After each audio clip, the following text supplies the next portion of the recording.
제 기억으로는 뮤지컬 아이다도 있었던 것 같은데 있죠, 같은 있죠. 내용인가요? 같은 내용이죠. 뮤지컬 아이다는 이 베르디 오페라 아이다를 모티브로 해서 만든 뮤지컬입니다. 아하. 네. 그러면 아이다를 보지 못한 분들을 위해서 간단하게 설명 한번 부탁드립니다. 간단하게 아이다, 에티오피아의 공주입니다. 아이다와 이집트 장군 라다메스의 이루어질 수 없는 슬픈 사랑 이야기를 담은 오페라죠. 왜 이루어질 수 없어요? 그 공주랑 장군이라는 신분 차이 때문에 그런 거. 그런 걸 수도 있겠지만 그것보다는 아이다가 원래 에티오피아 공주인데 이제 조국이 전쟁에서 지는 바람에 포로가 돼서 이집트로 온 공주죠. 그러니까 이집트 공주인 암네리스의 노예가 돼버립니다. 근데 아이다가 사랑하는 라다메스는 적국인 이집트의 장군이니까 이게 자기의 나라를 침략한 나라의 장군을 사랑할 수 없는 그런 스토리죠. 그리고 그 둘의 사랑을 방해하는 사람이 또 있습니다. 그게 누구예요? 방금 말씀드렸던 라다메스를 짝사랑하는 이집트의 공주 암네리스. 또 막장이구나. 이거 네. 막장이야. 아니 그러면 이집트의 장군 라다메스를 공주랑 노예가 동시에 좋아하는 얘기네요. 그렇죠. 이게 라다메스가 굉장히 잘생겼던 것 같습니다. 하지만 아이다는 노예 신분이라 라다메스와 비밀리에 사랑을 이어갈 수밖에 없었습니다. 이런 와중에 암네리스의 아버지인 파라오는 라다메스를 자신의 후계자로 지목하여서 이제 암네리스와 결혼을 시키겠다. 공식적으로 발표를 하죠. 근데 사실 장군이면은 왕이 시키는 명령을 따를 수밖에 없으니까 이걸 어떻게 할 수 없죠. 네, 잠깐 부연 설명을 하면은 이게 이제 삼각관계 얘기거든요. 쌍관계죠. 네, 그러니까 파라오라는 왕 왕. 그리고 그 딸인 암네리스 공주 암네리스. 그리고 에티오피아에서 잡혀온 아이다. 공주였지만 지금 여기서는 노예. 노예인 거죠. 그리고 이 장군인 라다메스, 그러니까 아직 장군이 되기 전이에요. 이제 그렇지. 출정을 맞아요. 하죠. 그러니까 무장 라다메스. 네, 그러니까 이 세 명의 삼각관계인데 둘은 말씀하셨다시피 좋아했던 사이였고, 라다메스 아이다. 근데 이제 암네리스는 처음에 몰랐다가 둘 사이가 수상해 보였던 거예요. 그래서 전쟁에 나간 라다메스를 두고 이제 없는 상황이죠. 라다메스 없두고 아이다에게 실험을 하죠. 네. 라다메스가 전쟁 중에 죽었다. 그때 흔들리는 아이다의 눈빛을 보고 암네리스가 둘이 좋아하는구나를 알게 되죠. 왕이 라다메스한테 내 딸과 결혼해라 한 거예요. 라다메스는 아이다를 좋아하는데. 그럼 과연 라다메스는 어떻게 했을까? 아이다는 어떻게 했을까? 그러게 이게 아이다한테 아무튼 가가지고 도망가자고 이렇게 얘기해야 되는 거 아니에요, 장군이? 맞죠. 근데 그 말을 오히려 라다메스가 아닌 아이다가 라다메스한테 상녀잖아요. 도망가자고. 왜냐면 에티오피아의 공주니까. 그러면 라다메스에게는 이집트가 조국인데 다른 나라로 떠나자고 하는 거잖아요. 그러면 그 제안을 받아들였나요? 라다메스는 조국 대신 사랑을 택하는 그런 상남자입니다. 사랑꾼이네. 네, 그래서 아이다와 에티오피아로 떠나기로 한 것인데 네. 이 계획을 암네리스에게 들켜버리죠. 띠로리. 근데 암네리스가 그럼 가만히 안 있었을 텐데 왜냐면 라다메스 짝사랑하고 있었잖아요. 제가 봤을 때 짝사랑보다도 이제 난 공주고 노예랑 나를 버리고 그렇지. 다른 여자도 화나는데 내 노예랑 사랑하는 거니까 그래서 라다메스가 반역죄로 재판에서 사형을 선고받게 됩니다. 암네리스가 라다메스에게 이집트에 남으라고 설득하죠. 근데 내가 널 살려줄 테니까 남으라. 근데 마음을 돌리지 않죠. 그래서 결국 라다메스는 신전 밑에 있는 돌무덤에 갇히는 끔찍한 벌을 받게 되는데 이때 돌무덤 안에서 누군가가 라다메스 이렇게 이름을 부르기 시작합니다. 과연 누구였을까요? 아이다? 그렇죠. 아까 이제 마지막에 어쨌든 비극적인 결말을 맞잖아요. 예, 신전 밑에 무덤이 있거든요. 그래서 이 공연이요, 굉장히 대공연이라는 게 정말 거대하게 연출을 해놨어요. 연출을 네, 아마 보셔서 알 거예요. 예, 사람도 엄청 많이 투입되고. 엄청 많이 투입되죠. 네. 그래서 이 돌무덤 밑에 라다메스가 이제 자기의 죽음을 맞이하려고 들어가는데 거기서 소리가 들리죠. 여기서 잠깐! 뭡니까? 자, 오늘은 제가 오늘 이렇게 또 제 전문 분야인 오페라를 설명하고 있으니까 네. 오늘은 제가 두 분께 퀴즈를 하나 내보도록 Yes. 하겠습니다. 이름하여 유 술술 깨끼퀴 찍자. 자, 고대 이집트를 배경으로 하는 오페라 아이다는 이날을 기념해 만든 작품입니다. 이날은 과연 어떤 날일까요? 자, 여러분 너무 어려우실 것 같아서 네. 제가 힌트 좀. 보기를 준비했습니다. 아이, 1번 이집트 파라오 탄생 기념일, 2번 수에즈 운하 개통, 3번 피라미드 준공 기념일. 정답은 저는 1번. 1번. 왜냐면은 파라오 탄생 기념일일 것 같은 거는 오페라의 아이다의 파라오가 되는. 파라오 등장하니까. 네. 자, 용 작가님은 답을 알고 계시죠? 네, 알고 있습니다. 뭐 이거는 뭐예요? 너무 유명한 네. 정답이니까. 2번. 아. 네, 수에즈 운하 개통이죠. 수에즈 운하 개통. 네.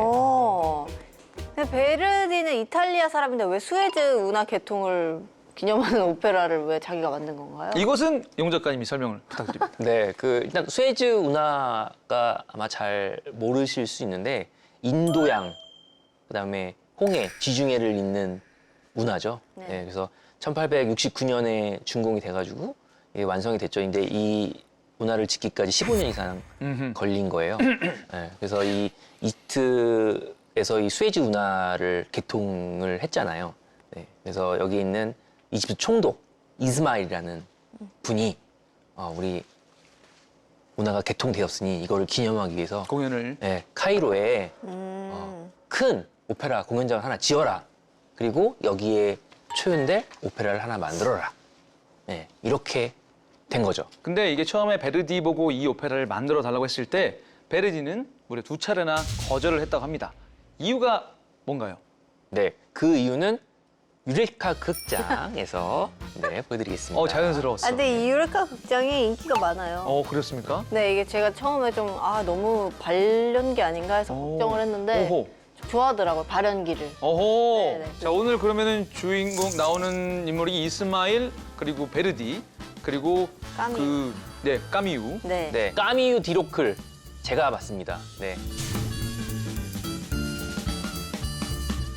자, 그러면 제가 베르디 하겠습니다. 이스마일, 이집트 총독 하겠습니다. 이집트 총독 같아. 잘 어울린다. 저 뭔가 의상도 파라오 같아. 띠.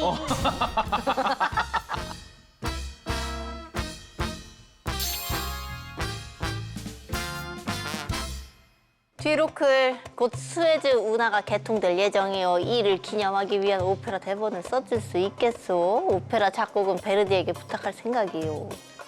오, 좋아요. 엄마오 디로클이 쓴 시나리오가 베르디에게 전달. 미안한데 나 지금 농사일이 바빠가지고 오페라를 쓸 시간이 없어. 아이가.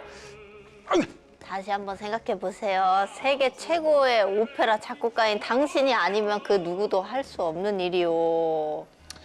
솔직히 말하면 저는 원래 이런 행사용 작품은 안 씁니다. 저 같은 오페라의 제왕이 굳이 행사용 작품을 쓸 이유가 없거든요. 베르디, 그렇다면 내가 쓴 작품들 중에 한번 골라보겠소? 여기에 마음에 드시는 작품이 혹시 있을까? 읽어는 보겠습니다. 그러나 큰 기대는 하지 마세요. 베르디가 마음에 드는 시나리오가 있어야 할 텐데. 카미오, 당신이 보내준 시나리오 중 마음에 드는 게 있어요. 바로 이집트 학자 오기스트 마리에트가 쓴 멤피스의 신전 발굴 체험 이야기를 각색한 거. 정말? 그럼 베르디 내가 오페라 작곡해줄 거야? 해보지 뭐. 고마워요, 베르디. 감사합니다. 오. 점점 길어지는군요. 예, 그러니까요. 요르레카 극장. 그러니까 이렇게 들어보니까 베르디가 오페라를 거절했던 이유가 농사 때문이었네요. 네. 오. 당시 베르디는 귀농 후 농사를 짓고 있었다고 합니다. 행복한 전원 생활을 방해받고 싶지 않았고 이미 대가의 반열에 오른 만큼 행사용 오페라는, 그러니까 기념하는 그런 오페라는 작곡하고 싶지 않았다. 그러나 이 뒤로클이 던진 여러 대본 중 베르디의 눈길을 끄는 게 있었다고 합니다. 바로 이집트 학자 마리에트가 미라 상태에서 껴안은 채 발견된 두 남녀를 보고 쓴 작품이라고 해요. 그러니까 죽기 전에 어떤 죽으면서도 사랑을 했던 그런 예쁘다. 내용이 아닐까. 뒤로클이 바로 이 작품을 기초로 해서 오페라의 대본을 쓴 거죠. 베르디는 이집트 학자가 쓴 원작이 마음에 들어 오페라 작곡을 결심하게 되었다고 합니다. 네, 여기서 그 베르디가 작곡을 결심하게 된 이야기를 지금 하셨는데 네. 진짜 결심 이유는 사실 따로 있었죠. 결심 이유가 공식적으로는 지금 우리 슬기님이 말해주신 것처럼 대본이라고 생각하는데. 네, 대본인데 사실은 이 수에즈 운하라는 게 과거에는 그 유럽 제국들, 19세기 유럽 제국들이 그 식민지? 아시아나 그렇죠. 아시아나 아프리카의 나라들을 억압하고 지배하게 용이하기 위해서 만들어 놓은 그런 운하거든요. 그래서 이게 어떻게 보면은 제국주의의 상징인 거죠. 근데 이거를 베르디는 알고 있었죠. 네. 그래서 자신의 이 아이다라는 작품에 그 권력의 야욕을 로 인해서 죽어간 그 희생자들을 기리는 거를 여기다가 표현을 많이 해놨죠. 어허. 그래서 이게 이제 대본 얘기 나오셨는데 대본은 아까 말씀하셨다시피 마리에트라는 고고학자가 이집트 고고학자가 프랑스어로 쓴 건데 돈 카를로의 대본 작가였던 뒤로클이 네, 이거를 프랑스어로 대본을 만들었고 이 대본을 미켈란조니가 이거를 이탈리아어로 번역을 했죠. 오페라 아이다가 처음부터 반응이 엄청 좋았다고 들었습니다. 네, 이게 1871년 카이로 초연 이후 6주 뒤 밀라노에서 1873년에는 미국 뉴욕에서 초연되어 잇따라 히트를 기록했다고 합니다. 이렇게 하여 베르디가 벌어들인 수익은 원래 받기로 한 저작권료를 훨씬 뛰어넘었다고 하는 내용입니다. 대단하네요. 이집트에서 초연했잖아요. 네. 베르디가 안 갔어요. 왜요? 아까 그것 때문에.